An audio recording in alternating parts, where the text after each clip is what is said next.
Hey everybody, welcome to Living with Lisa. My name is Alisa, and today I will be bringing you guys my 23andMe DNA ancestry results and my thoughts, questions that I had about it, if I think it's worth it. So I just want to start off by saying that I did in fact look at these results already. I read them and I did it with my family, and I did record it, so I will be adding a few clips of that in there just to show like our reactions and just some, you know, crazy commentary.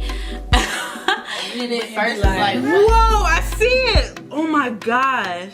But anyways, I would say the biggest reason that I really wanted to just like dig into my ancestry was because I was just really curious. Maybe about 3 years ago, I was trying to build my family tree, and like a lot of information was just lost, probably because of slavery, and we did have a few adoptions in our family, most likely on my dad's side. But yeah, like the furthest back that I was able to probably go was like 1830s, which was not very far. Like a lot. I want to know who my ancestors were, what were their journeys, what were some of the things that they've been through, like what is the history of my family. So just stay tuned and watch as I reveal these results.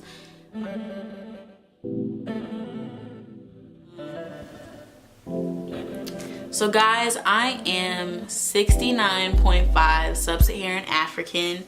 West Africa is 65.7%, which is literally the majority of what I'm made up of, which is like Ghana, Nigeria, Ivory Coast.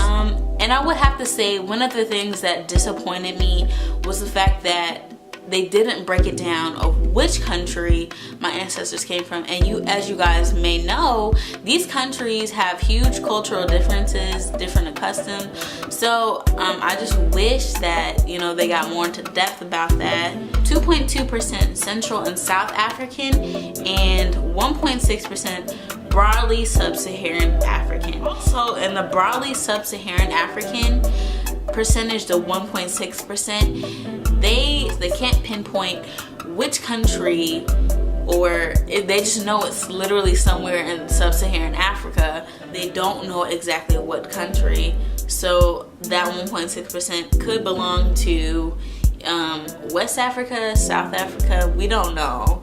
But I wish those are like little gray areas that I wish, you know, could have been added in there somewhere.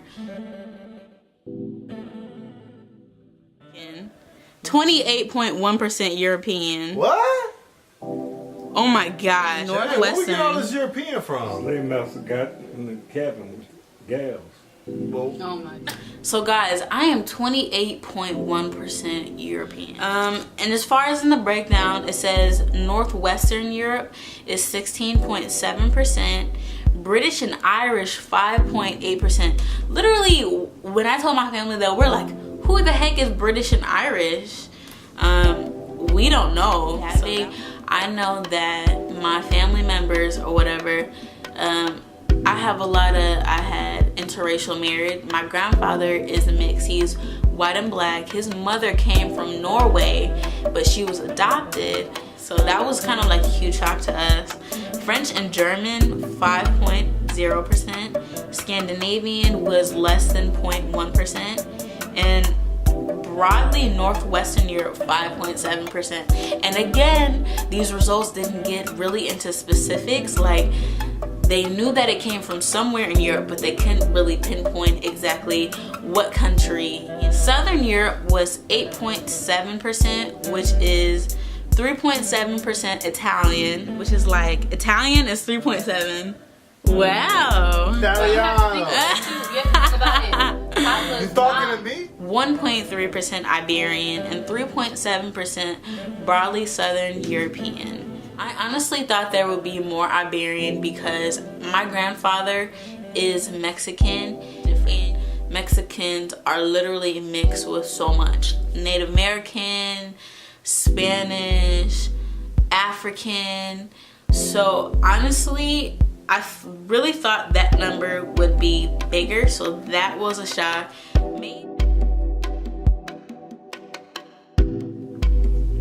East Asian and Native American. What?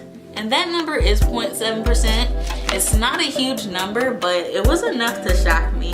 It wasn't shocking that I had Native American. You know, a lot of black people always say, oh well, I got a little Native American. My father at one point kept telling me that we have Blackfoot Indian in us somewhere.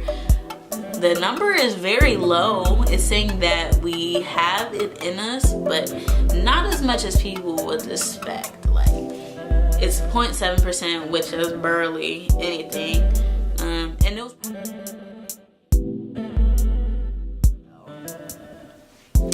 Middle Eastern and North African. What? That was really shocking. Which one of my ancestors and family members came from North Africa or the Middle East? What? And to me, that is just like super broad. Like, North Africa is freaking Egypt, Ethiopia, all different kind of countries. Literally, that's dope though. That is super dope. I didn't know that. South Asian. What? It's saying that I have some South Asian in me, but it's less than 0.1%. So I'm just like, where is that from? Literally, my chart spans across like the whole world. It was just super cool. Like, one thing I really did love about 23andMe is that they show you which generation that ancestor most likely came from. Like, it can stem from 1970 to 1730 and up, but kind of like when it gets more to the 8+ generation side of the spectrum, they just kind of like generalize it. They're not gonna tell you into specific, oh, they went back 16 generations ago. But yes, I think that's so cool. And guys, probably one of my favorite things about the 23andMe Ancestry kit was the fact that they linked me with my DNA relatives. The relatives that I had DNA in common with, they all just display that down a whole list. And it says that I have 1,139 relatives that took a 23andMe test. And the best part about that, it will tell you how closely related you are. I had 2 second cousins that I do actually know about. I found them when I was doing my family tree, and it came back and said like, you guys are related and that you guys do share DNA in common with. That's like literally how I knew it was accurate, because even before 23andMe told me that, I knew that we were linked somehow through my mother's side of the family. And another thing that kind of maybe concerned me was the 1.1% of my DNA that was in an unassigned group. The unassigned group is where it's just gray. They don't exactly know where that DNA comes from. And I felt like when I looked at everybody else's, some people didn't have a huge unassigned number like me. But I do have kind of like a big unassigned number. So where does that DNA go to? Okay, one of my biggest problems with, particularly me because I'm a female, I could not trace my paternal haplogroup, which is my father's DNA. Because I'm a woman, I carry 2 X chromosomes, and I'm not able to get my dad's side of the family completely, all of his, ancestry. So I would have to test my brother or my dad in order to get those results and kind of see like some of those extended family members. Also, I know a lot of you guys are wondering, how much is this kit? Like, how much should I pay for it? I got my kit during Black Friday, which they did like, I want to say a huge percentage off. I got my kit for $57 on Black Friday. Y'all know I'm cheap, so when I saw it on sale, I was like, I'm not gonna pay $99 on the regular to do this test. I just know myself, 57 was more realistic.